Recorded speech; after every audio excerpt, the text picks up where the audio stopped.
Welcome to আর রান্নাঘর। বন্ধুরা, আলুর দম তো অনেক খেয়েছি আমরা। আজকে আমি করলাম লাউয়ের দম। এই লাউয়ের দম খেতে কিন্তু সেই হয়েছিল, সেই। আপনারা কোনো দিন লাউয়ের দম করে খেয়েছেন? যদি না করে থাকুন তাহলে এই প্রসেসে একবার লাউয়ের দম করে দেখুন। আমি এইরকম গোল গোল করে লাউ কেটে নিয়ে ধুয়ে পরিষ্কার করে নিয়েছি। এবার কড়াইয়ে সর্ষের তেল গরম করে, বেশি নয়, একটা আলু 5-6 টুকরো করে নিয়েছি। আলুগুলো প্রথমে লবণ হলুদ দিয়ে একটু ভেজে নিলাম।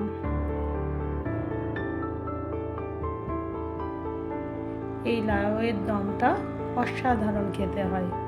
লাউয়ের অনেক রকম রেসিপি হয়, তার মধ্যে এই লাউয়ের দমটা যেন একটু অন্যরকম।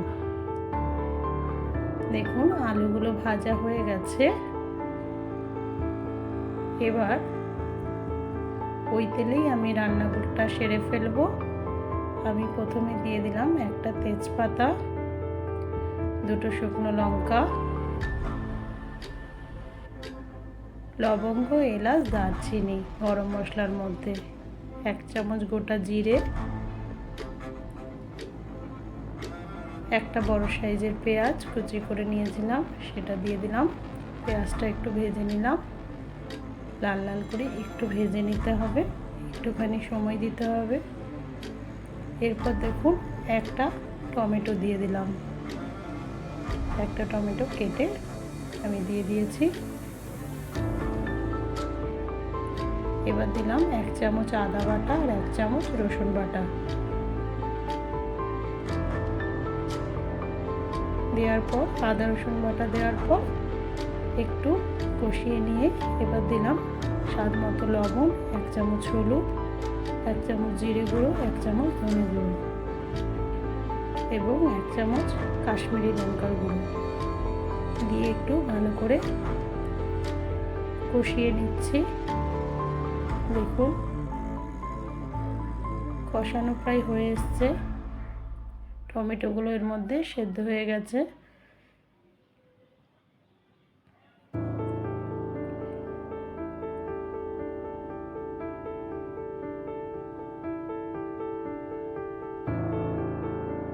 আমি এখনো জল ব্যবহার করিনি।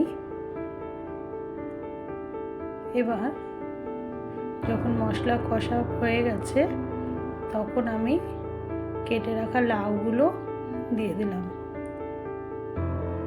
লাউ দিয়ে একটু নাড়াচাড়া করে নিচ্ছি। এরপর আলুগুলো দিলাম।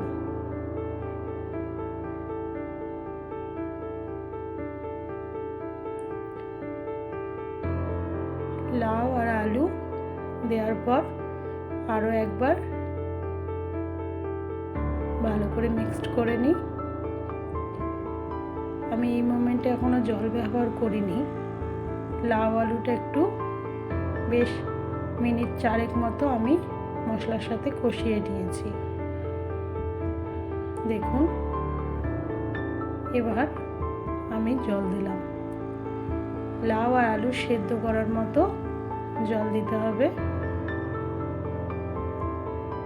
আপনারা চাইলে প্রেসার কুকারেও দিয়ে দিতে পারেন। আমি প্রেসার কুকার ইউজ করিনি। আমি মাঝে মাঝে এসে ঢাকনা সরিয়ে আমি দেখে নিয়েছি যে আলু লাউ সেদ্ধ হয়েছে কিনা। এখন আলু লাউ সেদ্ধ হয়ে গেছে। এখন আমি গরম মশলা গুঁড়ো 1 চামচ দিলাম। দেখুন লাউ একদম গলে গেছে, আলুগুলোও সেদ্ধ হয়ে গেছে।